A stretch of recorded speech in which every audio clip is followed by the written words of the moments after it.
Ó, galera, minhas malas já estão prontas. E ó, como é que a mala fecha? Ó que beleza! Sem peso. Vamos lá, vamos iniciar. Alguém escutou alguma coisa? Gente, olha o motor. É super silencioso, você não escuta nada. E assim a gente pode escutar todos os sons naturais da estrada e acompanhar a natureza. Vambora!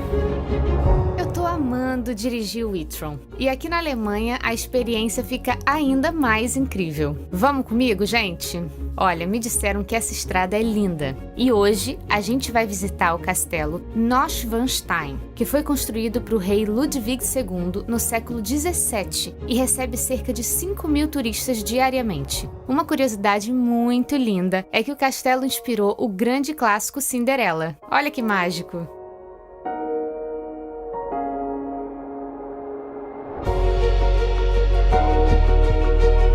O e-tron é um modelo que marca uma revolução na Audi. Isso porque ele incorpora toda a tecnologia e inovação que sempre fizeram parte da história da Audi, como o primeiro SUV elétrico livre de emissões de gás carbônico, fabricado em série na fábrica em Bruxelas. O e-tron é equipado com 2 motores elétricos que aceleram de 0 a 100 em apenas 5,7 segundos. Isso é uma performance comparável aos melhores modelos esportivos e com o espaço que você encontra em um SUV de grandes dimensões. Chegamos na cidade de Füssen. Depois de passar por lugares incríveis, eu tô apaixonada, gente. Aliás, é uma paisagem que combina demais com esse Audi, que tem um design incrível também. Vocês não acham?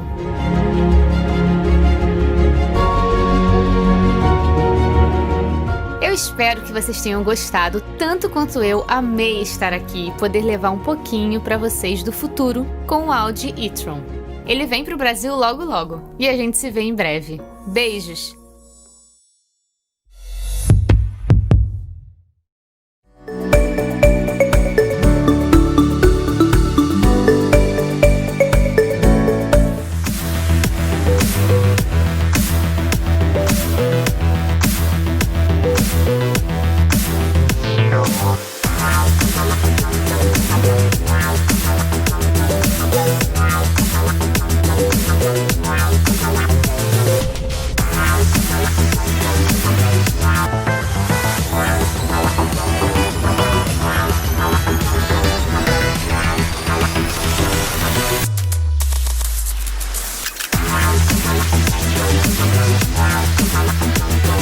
Quando começou toda essa crise do coronavírus, a gente pensou como é que a gente democratiza cada vez mais o conteúdo, como é que a gente leva isso para as pessoas. Como que a IBM em si está pensando nos seus produtos e pensando em mais inovação e mais coisas no momento pós-crise. A nosso ponto de vista para a inteligência artificial é que ela vai ser pervasiva, ela vai fazer parte do dia a dia em todos os processos de negócio. E nós não temos, em uma crise mundial, um inimigo tangível, você não vê o vírus.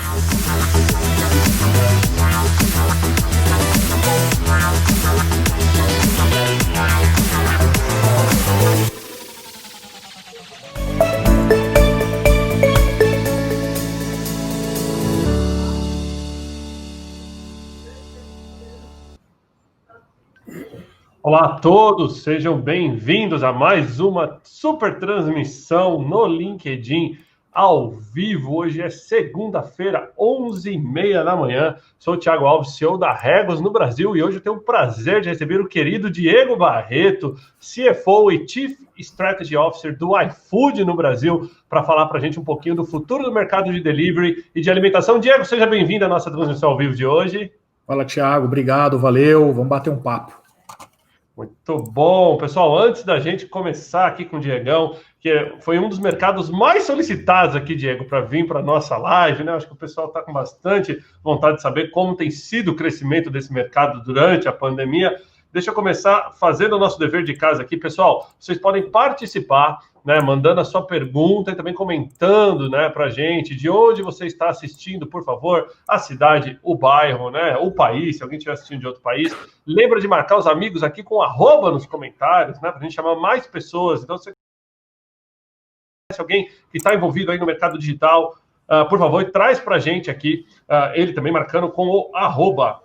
Lembra também de mandar suas perguntas, por favor, aqui me marcando ou marcando o Diego também com o @ para a gente poder tá fazendo as perguntas ao vivo aqui, pessoal. E a qualquer momento comente o seu ponto de vista, aproveita para fazer network nos comentários, querendo ou não, nossas transmissões ao vivo servem bastante para isso, né? Deixa eu aproveitar e agradecer todo mundo, Diegão, que ajudou a gente a divulgar essa live de hoje. Então, agradecer o iFood Brasil, né, assessoria de imprensa, todo mundo aí. Um alô e um salve para todos os clientes da Regos e do Spaces no Brasil, que mais uma vez se conectando à nossa transmissão ao vivo. Agradecer ao Procurement Club, como todos sabem, essa live é uma co-organização da Procurement Club com a Level Group e a Regos. Então, um abraço para todos lá. E também o oferecimento da Audi do Brasil, que passou um vídeo super bacana do e-tron na entrada para a gente.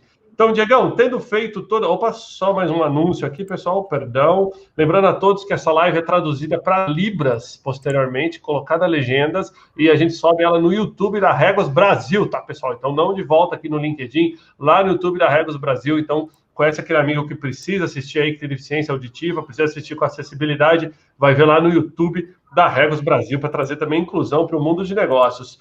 Então, deixa eu ler para vocês a biografia do querido Diego. Diego é vice-presidente de estratégia e finanças do iFood, né? Que é uma food tech líder na América Latina. Todo mundo provavelmente conhece, já pediu. Se não pediu, vai pedir ainda algum tipo de alimentação através do iFood. Ele já foi CFO da Ingresso Rápido, diretor financeiro na Suzano Papel e Celulose e OAS. Ele também teve passagens em empresas, né, em cargos de alta gestão, como na ES, na Lopes, etc. Já trabalhou como mentor com mais de 30 startups diferentes, né, em diferentes países, e ele é membro do Conselho de Administração do Instituto Brasileiro de Relações com Investidores. Olha que bacana.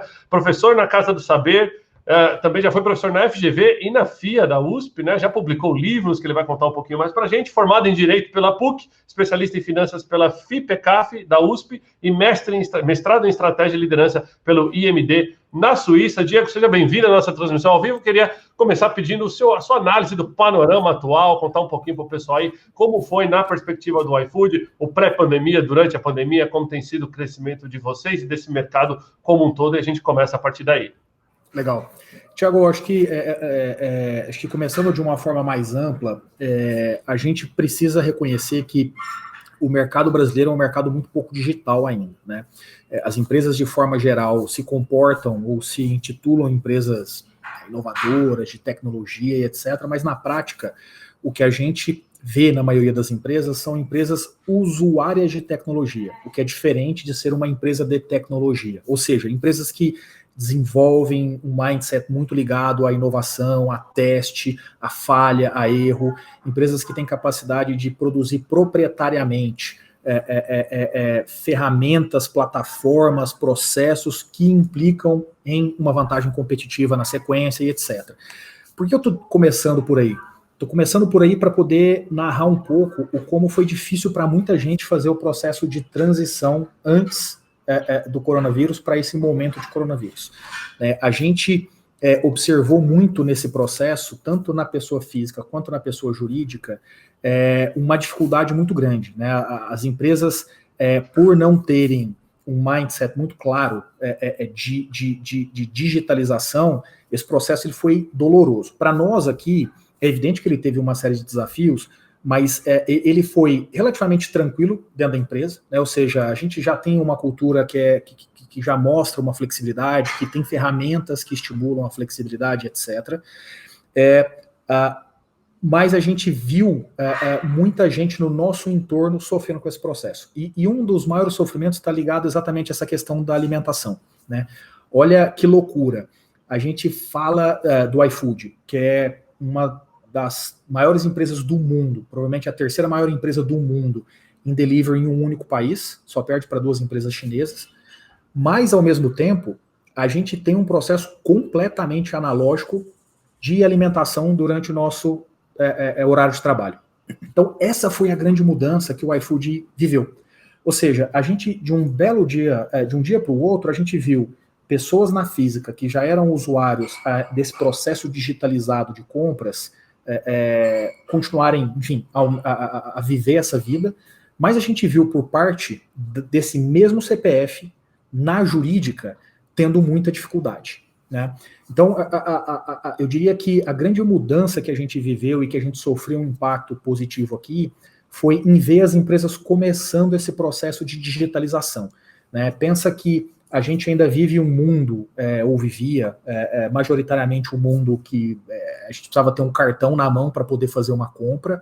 A gente tinha um mundo em que essas compras eram todas offline, você não tinha uma outra opção.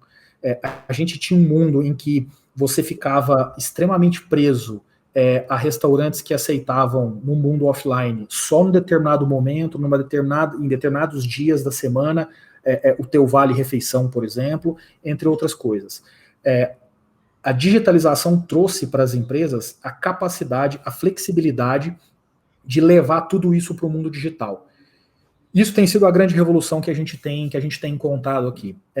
Junto com isso, a gente viu uma mudança muito grande por parte dos restaurantes. O restaurante, via de regra, né, 99% dos restaurantes no Brasil, eles são restaurantes pequenos, individuais, de família, enfim, independentes, não estão ligados a grandes redes. Isso faz com que esses restaurantes, ou isso fez com que esses restaurantes ao longo do tempo tivessem uma vida também muito offline, tivessem poucos atributos ou poucos conceitos de uma vida online. Então, houve também um processo muito grande de mudança por parte dos restaurantes, que aprenderam a ir para o Instagram, para o Facebook, aprenderam a posicionar uma marca, aprenderam a ir buscar clientes que não são aqueles que estão passando na frente, né, do seu estabelecimento comercial. Então, a gente viu uma mudança radical e que chamou muito a atenção da gente. A capacidade que o empresário brasileiro, o pequeno, no ambiente do iFood demonstrou de se adaptar a esse momento foi realmente brutal. Impressionante, a gente esperava um processo muito mais doloroso, mas a gente viu um empresário muito mais flexível e capaz de se adaptar. O que, nos nossos números aqui, refletiu num resultado maravilhoso, que foi a taxa de mortalidade dos restaurantes dentro da plataforma, ela se manteve nos mesmos patamares do momento pré-coronavírus. O que é maravilhoso, porque no momento em que todo mundo foi obrigado a fechar os salões, esse foi o grande desespero da indústria. E essa reinvenção, essa capacidade de ajustar o modelo de negócio, o cardápio, o posicionamento digital, entre outras coisas, mudou radicalmente isso. Resultado dessas duas verticais que eu comentei para você aqui, é que a gente naturalmente vê um crescimento durante esse período, mas ele é um crescimento que para nós ele não tem muito valor. Por quê? Porque ele é um crescimento, eu diria, artificial. Você empurra durante 4 meses pessoas para dentro de casa. Na hora que você volta, é isso que fica. A pergunta que fica é, o que sobra desse movimento? E aí eu diria, sobram 2 grandes coisas. Primeiro, as pessoas, física e jurídica, entenderam o valor do digital, entenderam o valor da flexibilidade, entenderam o valor da escala, entenderam o valor da velocidade que o digital provê, e na jurídica, os restaurantes entenderam definitivamente o porquê que estar no mundo digital é tão importante. Você deve ser só digital? Não necessariamente, mas você não pode se furtar de estar no digital. Muito bom, obrigado, Diego, pelas considerações iniciais.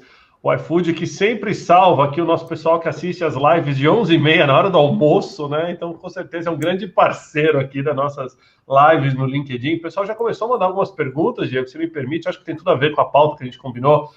Você comentou aí da grande aquisição, né? A aquisição, provavelmente, lógico, foi muito maior de usuários do que de restaurantes e estabelecimentos que aderiram ao iFood ou que não estavam antes, né? Mas em termos de transação, etc., você já tem uma medição, mais ou menos, desses 4 meses, que você falou, provavelmente esse movimento não fique 100%, mas você já sabe mais ou menos o quanto vai ficar, tem alguns números para o pessoal poder acompanhar de quantos novos clientes, quantos novos estabelecimentos durante esse período?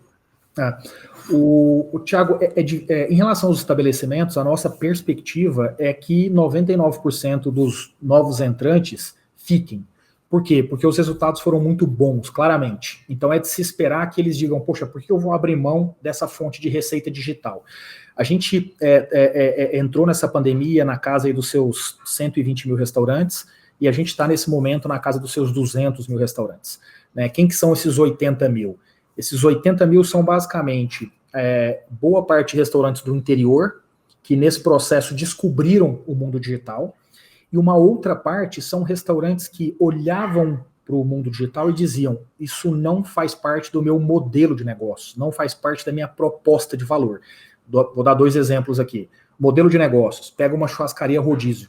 Como é que ela entregava rodízio pelo delivery? Não dava. Então ela adaptou o modelo de negócios para entregar. esse cara ainda é uma incógnita se ele fica ou não. Por quê? Porque eventualmente ele vai dizer, poxa, eu precisei disso, mas eu acredito muito no meu modelo de negócio. Aí você tem um conflito de modelo de negócio. Mas o que esse cara aprendeu? Poxa, eu também posso abrir uma outra marca e entregar o meu mesmo produto, mas nesse modelo. Então aqui a gente ainda vê aqui um dilema, a gente espera uma boa parte ficando. A outra parte são daqueles que a proposta de valor, na opinião deles, não casava. Em especial aqui, você pode pensar no restaurante da classe A brasileira. Então, uma proposta diferente, um valor muito alto, uma gastronomia específica, uma experiência muito diferente. Esse cara teve que ir para o online, e ao ir para o online, ele se assustou com como o online pode ser positivo. Por quê? Porque a tecnologia da embalagem hoje já permite ele fazer com que a comida de qualidade dele chegue exatamente como ele precisa. O tempo de entrega hoje, que é bem reduzido comparado com o passado, permite que o cliente dele receba muito rápido a comida, e de repente ele olha para aquilo e fala, pô, peraí, acho que dá para conviver na minha proposta de valor com essa experiência, em especial porque o meu cliente de salão se acostumou com ela também. Então, a gente espera que desses 200 mil, esse número praticamente se mantenha. Eu diria que, do ponto de vista do cliente, o que mais mudou do consumidor, Thiago, foi a ocasião de consumo. Os consumidores descobriram no iFood novas ocasiões. Ou seja, geralmente o café da tarde, onde é que você tomava? Você tomava no escritório. Você ia lá na cozinha, pegava uma banana, pegava uma maçã, uma castanha e tal, você se virava e pronto.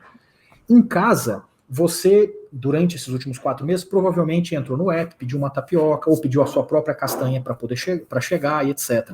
Então, os consumidores, eles em especial descobriram essas novas ocasiões. E aí eu chamo a atenção em especial do café da manhã e do lanche da tarde. A gente acha que aqui você vai ter naturalmente alguma diminuição, mas você vai manter a ocasião. Muitas pessoas que antes passavam e paravam numa padaria vão pedir para entregar diretamente no escritório, receber lá e vão comer na mesa, comer na cozinha do escritório, enfim, etc. Em especial, na cultura do home office, na cultura das pessoas que têm o escritório virtual, vai ser mais tendencioso ainda que essas pessoas continuem pedindo delivery.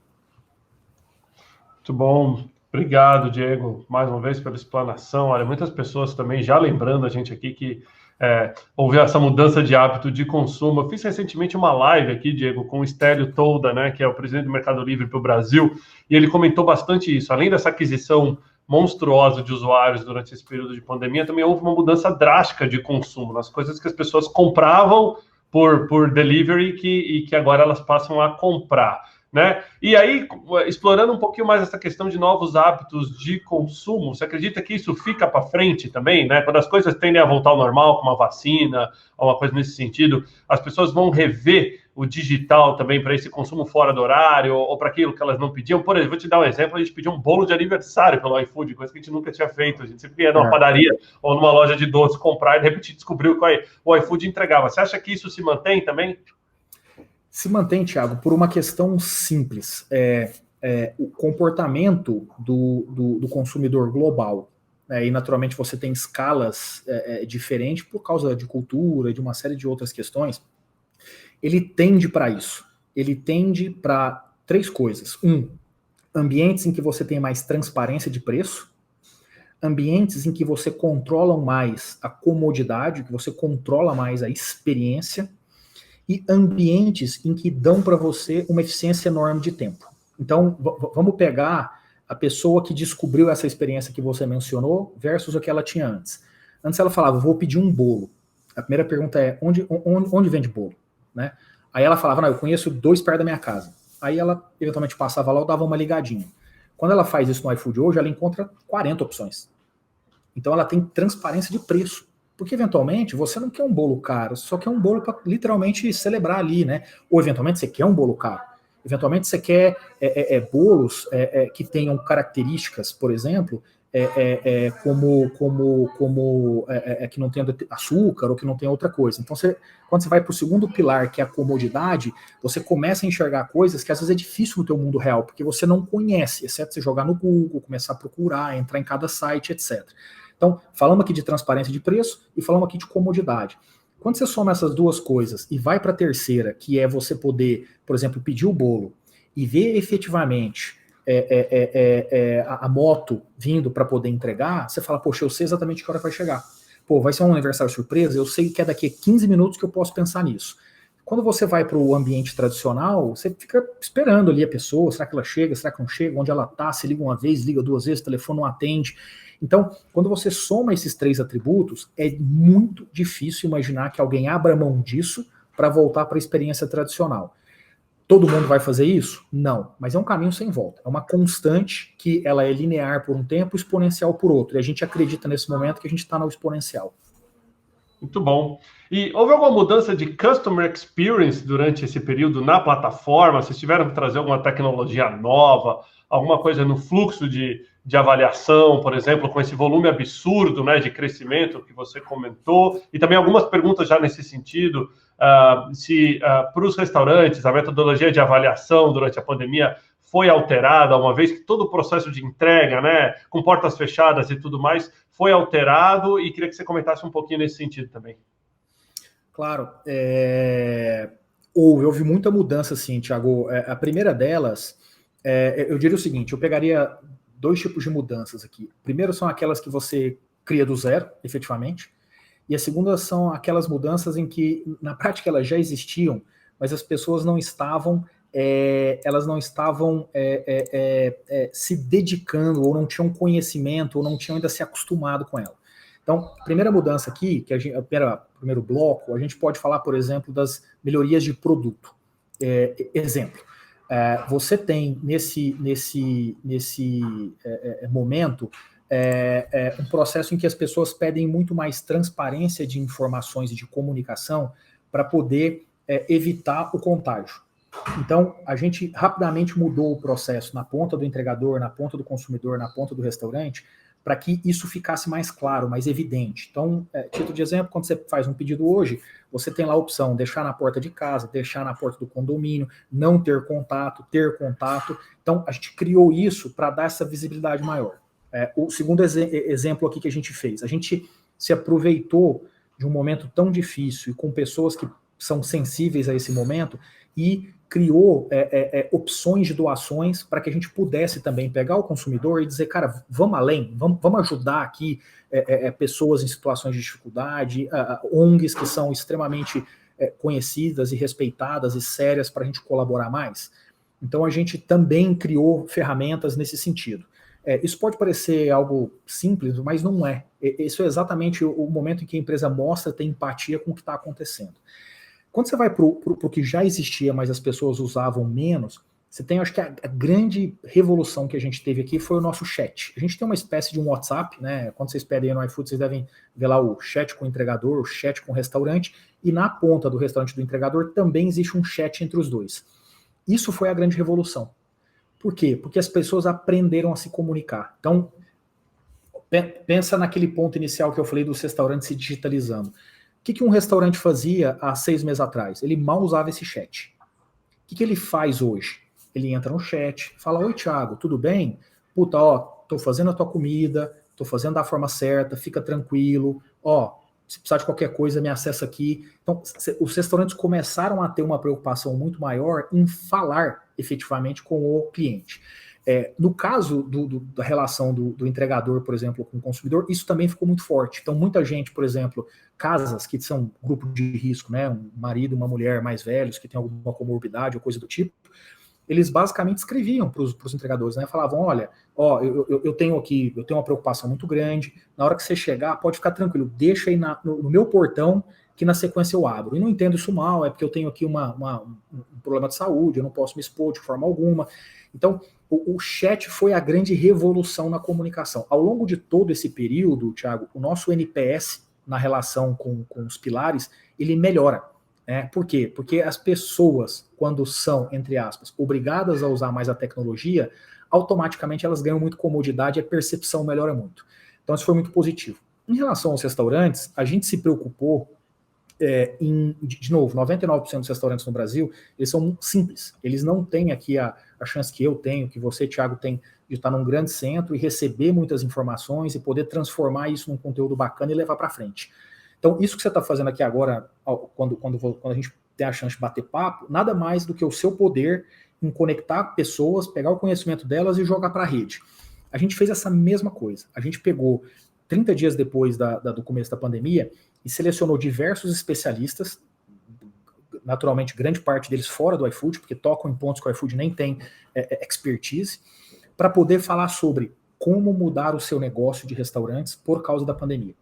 E a gente fez um e-learning com custo zero, qualquer pessoa poderia entrar, e não necessariamente do iFood, qualquer lugar, em que essas pessoas entravam e aprendiam sobre marketing digital nesse momento, segurança nesse momento, processo nesse momento, compreensão do que é efetivamente o coronavírus, finanças nesse momento, como é que eu faço para poder ver de uma outra forma, ajuste de cardápio, entre outras mil coisas. Então a gente fez um curso extenso para capacitar o empresário brasileiro para que ele fizesse esse ajuste dentro da sua empresa. E foi fantástico. Né? A gente pega, por exemplo, feedbacks maravilhosos na questão do ajuste do cardápio. Então muitos pegaram todas essas informações e disseram, poxa, peraí, compreendi um negócio aqui. Agora é a hora de trabalhar com aquilo que tem mais rentabilidade e um bom giro. Ajustou o cardápio, deu mais destaque para isso. Poxa, agora é a hora também de oferecer não só a minha comida, mas também o meu insumo. E você vê alguns bons exemplos aí de pessoas, por exemplo, padarias, que não só ofereciam lá o pão, o café e etc., né, o pão na chapa, o pão de queijo, etc., mas também oferecendo um insumo. Quer comprar o requeijão? Quer comprar o presunto? Quer comprar a mussarela? Afinal, essa padaria já compra isso. Né? Você pega outras marcas que, por exemplo, os restaurantes que quebraram as suas marcas e disseram, essa marca já fazia isso e vai continuar. Criei uma outra aqui para atender um outro horário que a marca original não atendia. Sei lá, ela era um restaurante muito mais noturno e não tinha presença nenhuma no almoço. Então você viu muito ajuste na forma de gerenciar os restaurantes nesse período. Muito bom, obrigado, Diego. A todos vocês conectando agora na nossa live. Essa é uma transmissão ao vivo, exclusiva aqui no LinkedIn. Tenho o prazer de receber um grande cliente da Regos, inclusive, a iFood, aqui na pessoa do Diego Barreto, que é CSO e CFO do iFood para o Brasil. Ele está falando aqui sobre o futuro desse mercado de delivery e alimentação. Você pode participar mandando pergunta, comentando de onde está assistindo. Eu queria aproveitar para fazer aquela engajada com a nossa audiência aqui, Diego, e perguntar para eles o quanto vocês passaram a pedir mais comida por aplicativo durante esse período comparado com o passado, né? Eu sei que a gente já tinha alguns heavy users aqui, pessoal que já basicamente ajudava a popular bastante sua base, mas com certeza tivemos novos adeptos. Queria ouvir a nossa audiência aqui nos comentários enquanto isso.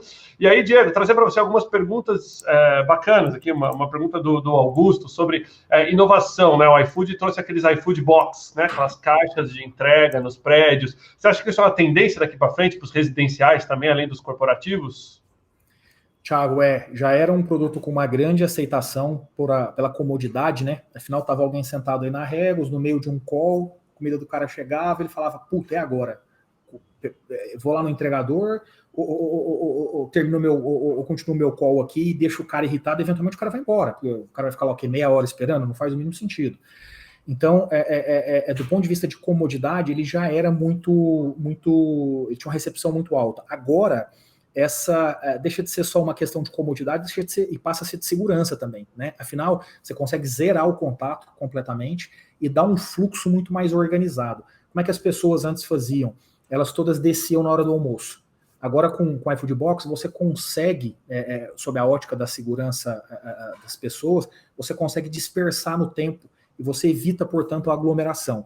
Então, esse é um produto que vem com uma demanda muito alta, não só do corporativo, mas também de prédios residenciais que estão se organizando nesse sentido. Legal. Obrigado, Diego. Agora eu vou trazer aqui um momento Procurement Club, aqui o pessoal do Procurement Club, clube de profissionais de compras com mais de 300 diretores de grandes empresas. Algumas perguntas bem específicas, vou tentar resumir aqui, pessoal, mas uma bem interessante, Diego. E o corporate, né? Quando que o iFood vai entrar para atender, digamos, planos corporativos ou ser uma solução de alimentação corporativa? Está no plano da empresa? E como é que você vê esse mercado? Thiago, a gente já vem de forma mais, eu diria, mais intensa há uns 12 meses, colocando o nosso pé no mundo corporate. O que quer dizer colocar o nosso pé? Quer dizer que a gente está digitalizando as ocasiões de comida em um escritório, em uma empresa. Exemplos aqui do que a gente considera antigo. Como é que você fazia o teu coffee break antes? Você ligava para uma padaria, fazia um pedido.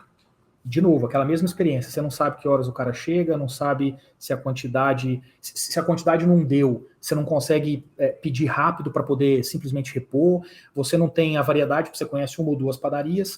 O que a gente fez? A gente criou uma plataforma em que a empresa assina sem nenhum custo e ela faz o pedido por lá.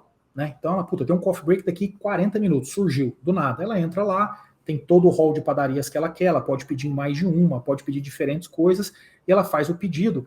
E essa compra, ela vai automaticamente para o sistema da empresa, o que também não tem que ficar gerenciando dinheiro, cartão de crédito e uma série de coisas. Então, a gente deu esse passo. O segundo, a gente deu um passo também, criando o que a gente chama o iFood Card, que na prática ele é um cartão virtual, mas é uma forma que você tem de levar a alimentação para os seus, na verdade, não para os seus colaboradores, mas para o seu ecossistema da forma como você quiser. Então, por exemplo, time de vendas. Você quer parabenizar as pessoas hoje e mandar para que elas possam jantar todas ao mesmo tempo em casa. E ainda que não estejam juntas, não estejam no Zoom, mas você consegue criar aquele momento único. Então você consegue adquirir de forma 100% digital também o iFood Card e mandar para essas pessoas. Clientes, você consegue, por exemplo, fazer uma campanha em que você manda para os seus clientes para que eles então, ao invés de receber um brinde, né, um negócio que eventualmente vai parar no lixo na sequência, eles possam fazer um almoço, fazer um jantar pagos por você e pedidos pelo iFood, no iFood. E por último, a gente lançou o que a gente chama de iFood Refeição. O iFood Refeição é uma capacidade que a empresa tem de depositar diretamente na wallet, no app, valores para que os seus colaboradores possam comer. Né? Então, você hoje tem várias situações em que você adoraria ter uma flexibilidade e ela não existe. Você consegue simplesmente depositar. Então, eu vou dar um exemplo simples aqui. A gente teve algumas situações durante essa pandemia em que algumas empresas tiveram que fazer turnos estendidos no e-commerce. Como é que você resolve esse problema? A empresa simplesmente manda o dinheiro para a wallet do app, ele pega lá, vai lá e faz o pedido e recebe para comer. Você tem pessoas que tiveram, por exemplo, que se ficar muito distante em algumas cidades de restaurantes que aceitam um vale-refeição tradicional, ou que os restaurantes no entorno todos fecharam.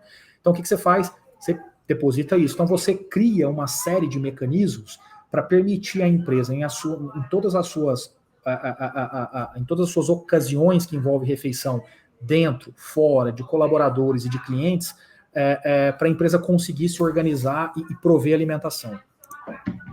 Bom, obrigado, Diego, trazendo aqui de volta para o pessoal a nossa tela, os dois juntos. Obrigado a todos que estão mandando perguntas, interagindo na nossa live. Não esquece de curtir a live e compartilhar a live aqui embaixo também. Agora, Diego, algumas perguntas específicas em termos, eu acho que é bem interessante. Queria que você comentasse o crescimento do mercado vegano, né? Eu fiz uma live do bem esses dias aqui com a querida Rivica, a DJ mais nova do mundo, com 12 anos, e ela trouxe um conceito bem interessante, assim, sobre o quanto o mercado vegano está crescendo, e eu tenho acompanhado lá na ferramenta cada vez mais, né, opções de comidas orgânicas, naturais, né, esse mercado vegano, e também de iniciativas sustentáveis, por exemplo, o iFood com entrega de bicicleta, veículos pequenos elétricos sendo utilizados também para entrega, e como o iFood vê essas tendências para frente.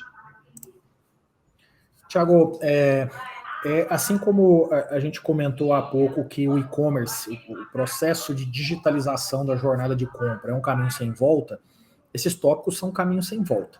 O que a gente vai só calibrar aqui é velocidade. Né? Alguns vão muito rápido, outros vão muito lentos. Então, por exemplo, no caso do vegano, se eu der um passo antes e falar de comidas mais saudáveis, esse é um processo que cresce absurdamente. Né? Cada vez mais a gente vê pessoas e restaurantes se dedicando a comidas saudáveis. Quando a gente dá um passo no veganismo, a gente também vê um crescimento muito acelerado, em especial nesse momento da pandemia. Por quê? Porque esses restaurantes, via de regra, eles eram muito ligados ao mundo offline, porque eles atendiam a um nicho que procuravam eles lá no mundo offline. Com tudo isso que a pandemia trouxe, a gente viu a necessidade desses restaurantes virem para o mundo online, e isso efetivamente aconteceu.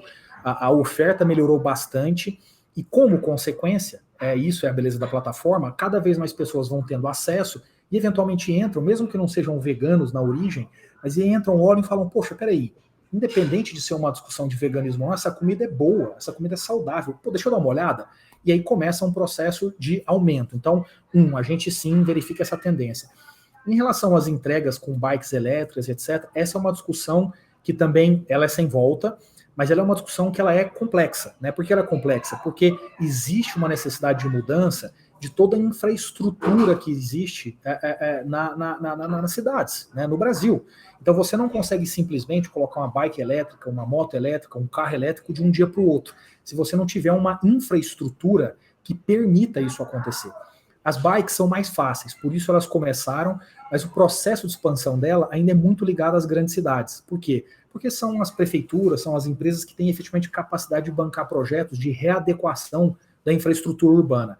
Então, ainda vai ser um nicho, mas é um nicho que cada vez mais cresce e em algum momento a gente vai deixar de ver isso como um nicho.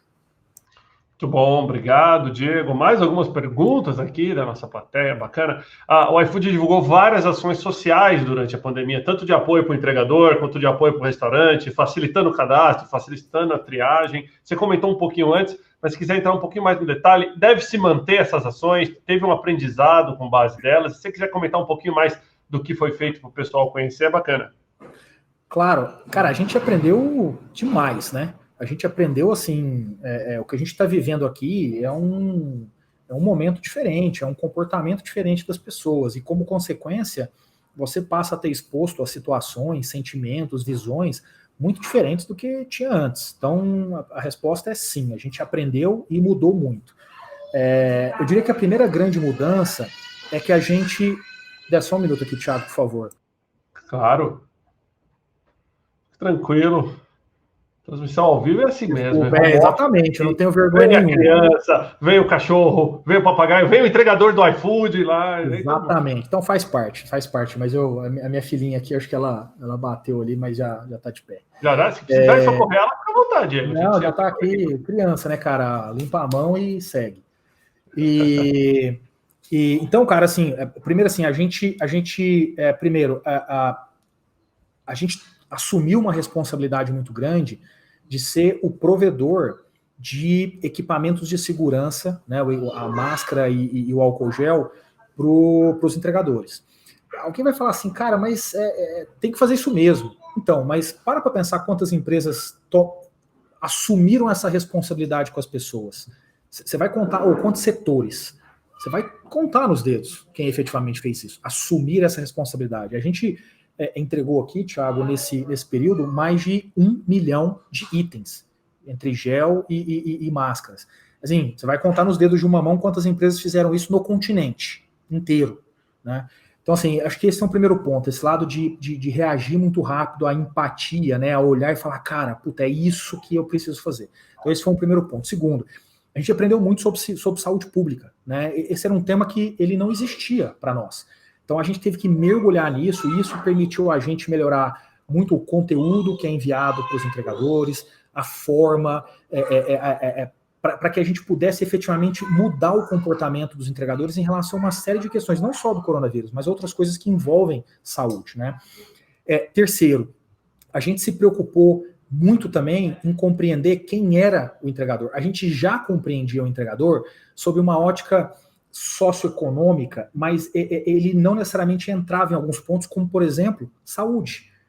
Ou seja, quando você fala de um coronavírus, você tem que saber se uma pessoa é cardíaca ou não. Uma pessoa ser cardíaca ou não fora do coronavírus, em 80% das situações na Terra, ela não é relevante para você. É claro que ela é importante sob a ótica de saúde do indivíduo, mas para você tomar uma decisão aí na Regos, de definir uma entrada, de definir uma saída, um horário, etc., ela não pesa. Mas no caso aqui, ela pesa 100% do tempo, por causa de tudo que envolve a questão do grupo de risco. Então a gente teve que aprender muito sobre isso. A gente aí desenhou então um programa em que todo mundo automaticamente se desliga da plataforma e vai ficar em casa e receber sua renda auferida nos últimos meses de forma dobrada, inclusive, durante todo esse período, para não ter nenhum risco. Outro que a gente mudou, Thiago, que foi muito importante, que a gente teve que ir para a mídia muito falar. Por quê? Porque as pessoas elas não têm ainda uma visão fática e de dados sobre como funciona essa indústria. Então, Então a gente teve que se empenhar muito em ir para a mídia e falar bastante com jornalistas, falar bastante com os formadores de opinião, para que eles pudessem levar a informação correta, né? Então eu vou te dar um dado aqui. 70% dos entregadores, eles trabalham menos de 4 horas por semana na plataforma. O que isso significa? Significa que ele faz o famoso bico. Ele já tem um emprego, e aí ele vai lá na plataforma para ganhar mais um dinheirinho só para dar aquela complementada na renda. As pessoas não sabem disso. Isso é um fato, isso é um dado. Quantas pessoas efetivamente se dedicam mais de 6 horas mais de 5 horas por dia na plataforma? 30%. Então, é 30% que se dedica efetivamente à plataforma. Né? Além disso, o entregador ele sempre está em vários apps ao mesmo tempo, por uma razão óbvia, porque a plataforma ela traz transparência de preço. Todo mundo abre e diz, quem me der o melhor preço eu vou. 99,9% dos entregadores estão em mais de 2 apps. Então, essas informações nos ajudam a fazer com que a sociedade compreenda mais, os formuladores de políticas públicas compreendam mais e, portanto, a gente consiga rumar para uma direção única. Então, a gente aprendeu também muito sobre isso para melhorar o diálogo e, como consequência, evoluir na melhora do ecossistema. Legal, muito bom. Obrigado, Diego. Tem mais algumas perguntas aqui, aí depois eu queria explorar um outro ponto contigo, mas inicialmente... mudou alguma coisa no critério de onboarding dos entregadores, no treinamento? Vocês tiveram que fazer um fast pace aí também, né? Tiveram que acelerar o passo na forma como vocês fazem a indução desses profissionais. Eu sei que você acabou de comentar, né, que muda muito o perfil, e como hoje ele atende multi-aplicativo, o treinamento passa a ser fundamental, né? Para que quando ele atenda como iFood, ele tenha um perfil iFood, e se ele for atender com o aplicativo B, ele não confunda as coisas ou não? Você acredita que isso já está criando uma cultura comum entre os aplicativos? Thiago, a gente teve um aumento substancial dos cadastros, a gente não teve que mudar nada no processo, porque o processo ele é muito rápido e muito simples, são os dados basicamente da pessoa, né? Então, a gente não teve que mudar, mas a gente não pôde aceitar 100%, por uma questão simples. Se eu trago todo mundo para dentro da plataforma, eu derrubo o rendimento médio, né? Por quê? Porque a demanda está lá. Se eu não respeitar um certo equilíbrio com a oferta, eu automaticamente derrubo muito o rendimento médio do entregador. Então a gente teve que, de novo, exercer empatia aqui, e é muito importante isso, e dizer, ótimo, eu prefiro não ter todo mundo, mas conseguir contribuir positivamente para aqueles entregadores. Então eu vou te dar um dado. Durante essa pandemia toda, esse número que eu vou te dar fala muito com pré-pandemia também, os entregadores que se dedicam aí 8 horas em média por dia, 5, 6 dias por semana em média, essas pessoas ganham entre 1,5 salário mínimo e 2. Vou dar um dado para quem não sabe, mas 60% dos trabalhadores no Brasil ganham 1 salário mínimo ou menos, por causa da informalidade. Então, assim, você vê que a gente conseguiu manter um bom equilíbrio na oferta e na demanda para permitir efetivamente que os entregadores pudessem continuar oferindo uma renda boa. Em relação à diferenciação entre os aplicativos, esse é o lado bom da competição, né? Isso é muito legal. O fato de existirem vários aplicativos me obriga a competir, me obriga a fazer algo bom, a fazer algo melhor. Caso contrário, no final, ninguém vai estar aqui.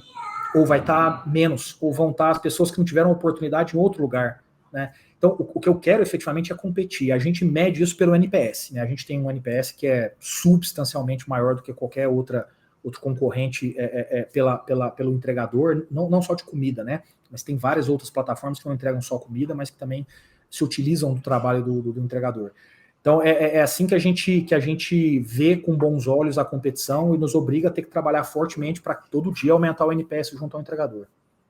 Muito bom mesmo. Quero lembrar a todos, transmissão ao vivo com o iFood. Estamos falando do futuro desse mercado de delivery e alimentação com Diego Barreto, que é CFO e CSO do iFood aqui no Brasil. Quero lembrar a todos para marcar aquele seu amigo com @ que precisa assistir essa live, né?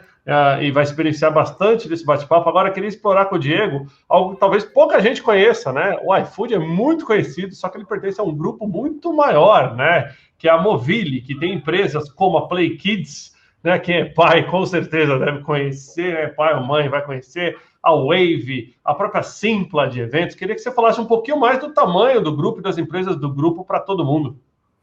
Claro, Thiago, a Movile talvez uma empresa que a gente, daqui a 30, 40 anos, vai olhar para trás, junto com algumas poucas outras, e vai dizer: essa empresa foi a responsável pela criação desse ambiente da nova economia no Brasil. Né? O que é a nova economia?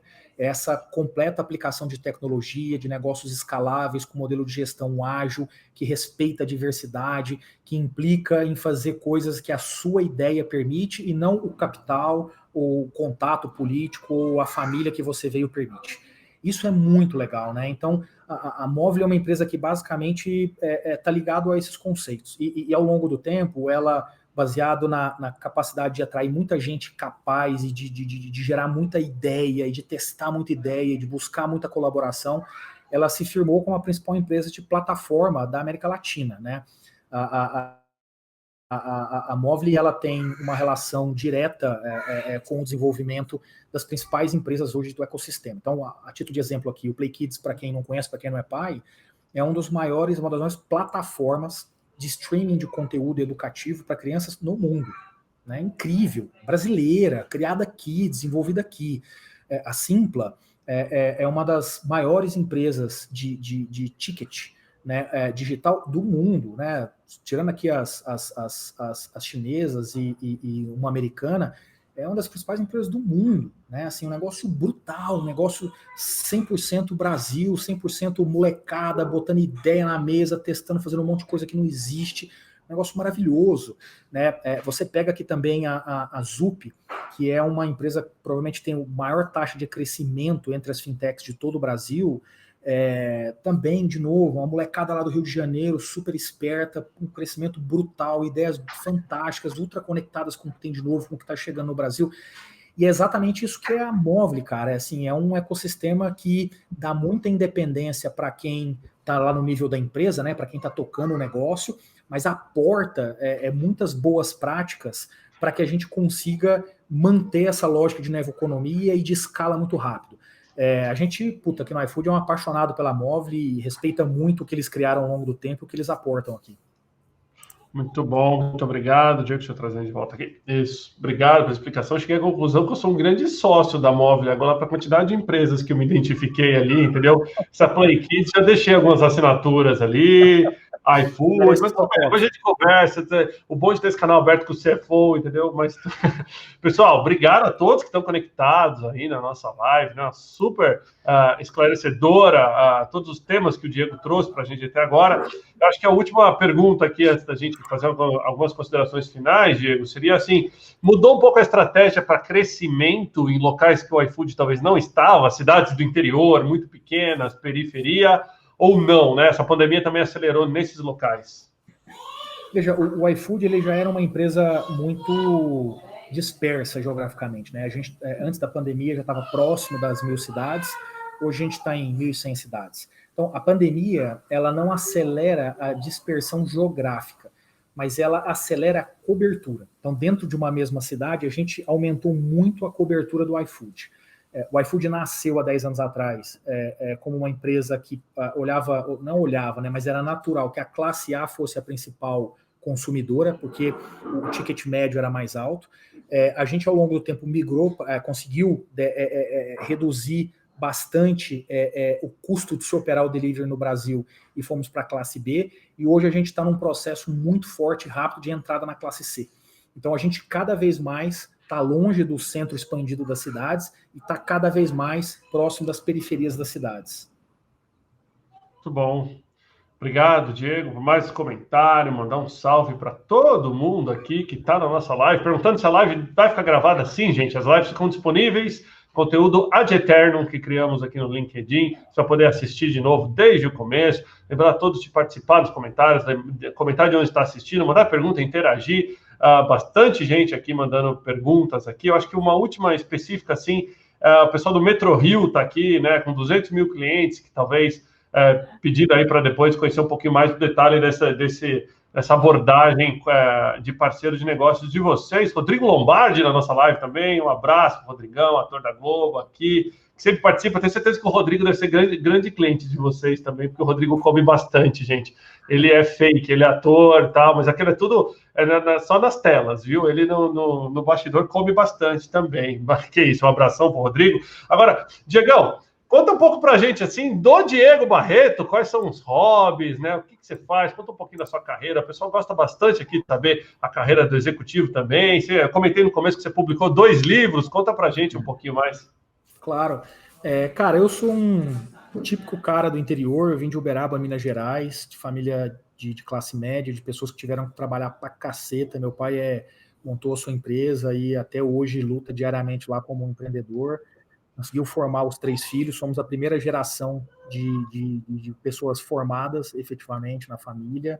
E vim para São Paulo há cerca de 15 anos atrás, me formei em Direito, e aí ao longo do tempo fiz uma transição de carreira, fui parar em Finanças. Desde que eu me formei, eu me dedico em paralelo à academia também, eu dou aula, muita aula, e não ganho quase nada com isso. E dou aula exatamente só para devolver para a sociedade. É a minha forma de fazer isso, é a minha forma de contribuir, uma das formas que eu tenho de contribuir com a sociedade.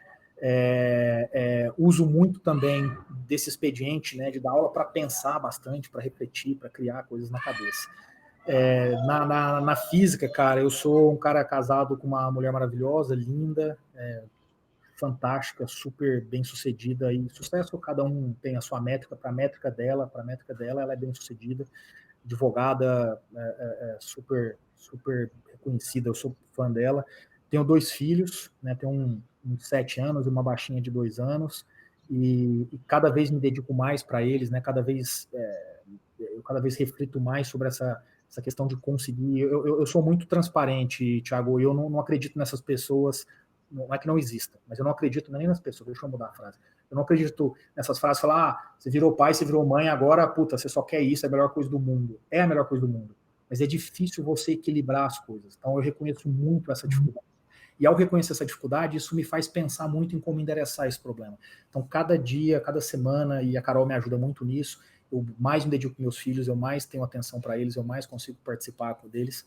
Sou um semi-atleta frustrado, eu me empenhei muito para correr maratona, corri maratonas, mas tive uma lesão por causa disso e hoje não consigo correr mais. Isso me deixa, cara, numa tristeza brutal. Faz anos que eu tento voltar, mas meu corpo não me permite, infelizmente. Gosto muito de ler, leio assim, mesmo nessa pandemia que é bem mais complexo, né, porque você está em casa e a esposa também, dividindo trabalho, o mesmo ambiente, os 2 filhos, mesmo nessa loucura eu ainda consigo me organizar e ler meus livros aqui. E eu acho que no final eu sou uma pessoa que vejo no iFood assim, uma forma de mudar muito a sociedade. Assim, o iFood, a posição que eu estou e na empresa que eu tenho uma capacidade muito grande hoje de influenciar de forma muito positiva várias coisas e gerar renda e ajudar pessoas. Todas as vezes que eu recebo aqui uma mensagem de um entregador no Instagram ou de alguém de um restaurante, assim, o cara fala, cara, valeu, eu ia quebrar na pandemia, porra, cara, isso assim, para mim, assim, esse é meu propósito do iFood, é fazer política pública, entre aspas, de uma forma privada. Muito bom, muito bacana. E dicas para quem está aí. Parabéns pela trajetória, by the way, né? Eu já conhecia a trajetória do Diego, já tinha acompanhado painéis com o Diego também. Sei que ele mandava super bem, falava super bem. Agora trouxe para vocês aqui nessa live também todo esse conhecimento que o Diego tem. Agora, Diego, dicas para quem quer entrar nesse mercado de tecnologia, delivery, alguma dica para os profissionais em termos de estudo, desenvolvimento, capacitação que eles devem buscar? Cara, eu acho que sim, acho que tem a gente precisa, para quem quer estudar isso, eu sugiro, acho que tem, primeiro, esqueçam a discussão do food delivery, acho que essa discussão é uma discussão na prática de e-commerce, né? Então, acho que facilita muito você buscar informação se você olhar sobre a ótica do e-commerce.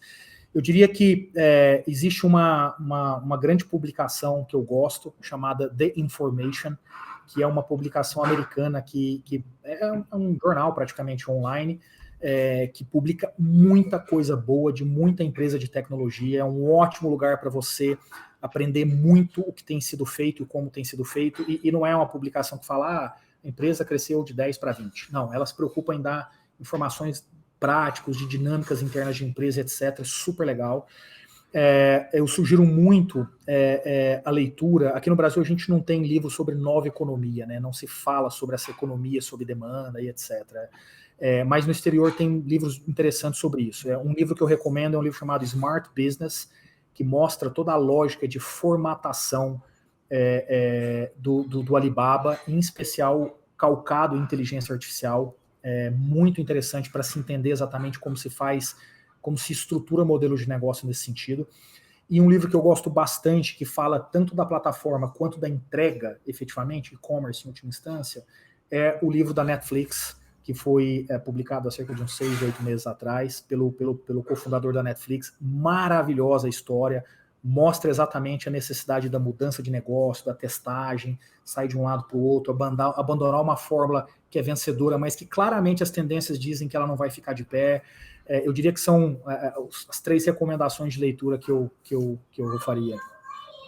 Tá bom, bem legal, muito bacana. Diego, se me permite, antes da gente passar para encerramentos finais, deixa eu aproveitar para divulgar as próximas lives, e hoje eu vou fazer o contrário. Eu vou divulgar uma live recém-passada, pessoal, mas porque foi muito bacana, foi uma live especial para a gente.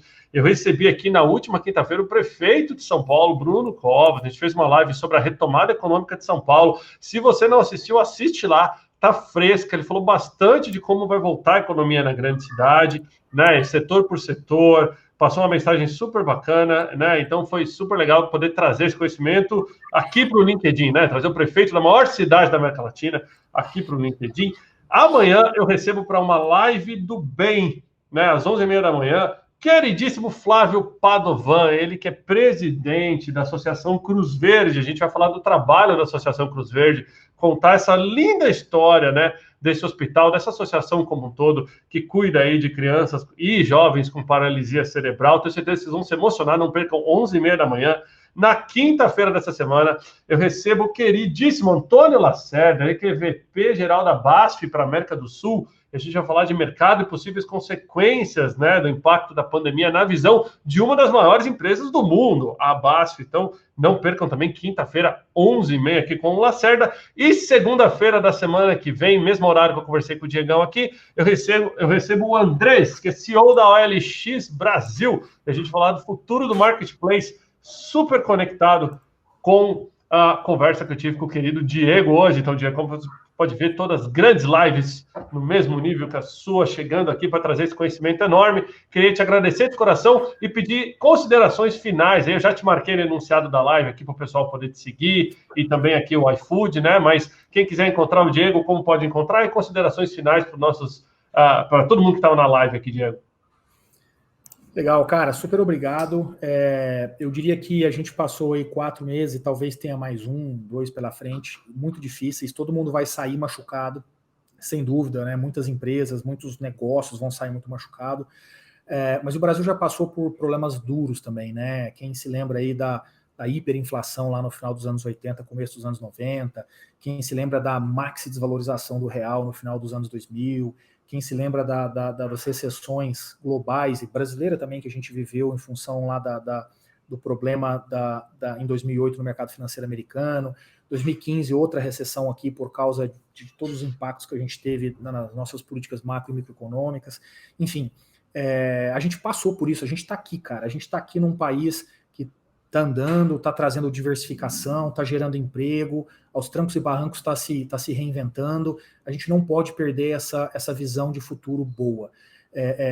Eu sugiro muito para vocês que são pessimistas a se permitirem refletir um pouco mais e enxergar o mundo mais numa jornada ao longo do tempo e não pontual. Tudo que é pontual, ele gera uma percepção errada. A foto nunca expressa efetivamente o que está acontecendo, o filme expressa. Olhem por esse lado, se disponham a fazer o que é diferente, se disponham a buscar o que é diferente, se disponham a questionar o status quo. Nós não estamos aqui para ficar repetindo o que aconteceu nos últimos anos, e essa pandemia nos ajudou, infelizmente porque ela aconteceu dessa forma, mas ela nos ajudou a seguir para frente com uma série de conceitos e decisões. Está aqui o exemplo do escritório virtual e do home office, que a gente tanto segurava para tomar decisões, e, pessoal, há de convir, nada mudou nos últimos 4 meses que efetivamente te façam agora tomar essa decisão. O que acontecia era efetivamente um medo, uma dificuldade de aceitar a realidade para fazer esse movimento. E é hora da gente se abrir para mais coisas nesse sentido. Obrigado. Que isso, muito obrigado você, Diego. Então, pessoal, eu conversei com o iFood na figura do Diego Barreto, que é CFO e CSO, né, Chief Strategy Officer do iFood no Brasil, grande cliente da Regus, que está aqui conosco hoje, compartilhou um conhecimento gigantesco sobre o mercado de delivery, o mercado de alimentação, falamos de carreira, falamos dos profissionais dessa área, falamos de incentivos para os entregadores, o quanto cresceu, os impactos positivos, o legado, falamos de bastante coisa aqui. Ó, Diego, não queria falar nada não, mas tem clientes da Regus aqui falando que tem que ter um cupom para clientes da Regus do iFood, fica a dica aí para vocês mandarem para a gente depois um cupom para a gente divulgar na base aqui dos clientes da Regus. Queria agradecer a todos que participaram da nossa live, né? Mandar mais uma vez um abraço para todo mundo que ajudou a divulgar a live. Então, mais uma vez, a toda a equipe do iFood, a todos os clientes da Regus, do Space, ao Procurement Club, a Level Group, né? E também oferecimento da Audi do Brasil na entrada dessa live de hoje. Pessoal, muito obrigado pela presença de vocês. Até amanhã, 11h30. Diego, de coração, muito obrigado. Quando essa pandemia passar, eu te pago um iFood, um café pelo iFood, para a gente poder tomar um café também. Um grande abraço. Cuida aí das crianças, né? Vai ver se não aconteceu nada aí na hora que ela caiu. E, mais uma vez, obrigado aí. O canal está sempre aberto para vocês aqui. Valeu, gente. Vou passar um videozinho aqui para encerrar a nossa live. Obrigado, Diego.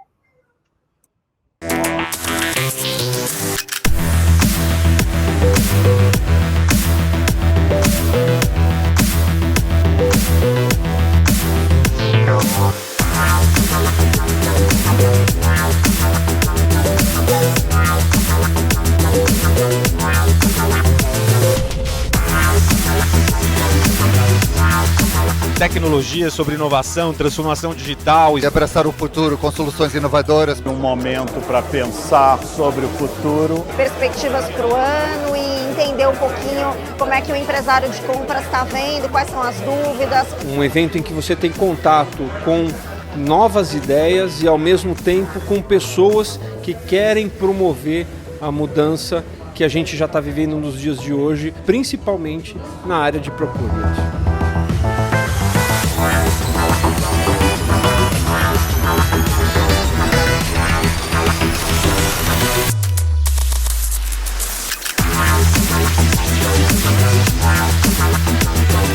Quando começou toda essa crise do coronavírus, a gente pensou como é que a gente democratiza cada vez mais o conteúdo, como é que a gente leva isso para as pessoas. Como que a IBM em si está pensando nos seus produtos e pensando em mais inovação e mais coisas no momento pós-crise? A nosso ponto de vista para a inteligência artificial é que ela vai ser pervasiva, ela vai fazer parte do dia a dia em todos os processos de negócio. E nós não temos, em uma crise mundial, um inimigo tangível, você não vê o vírus.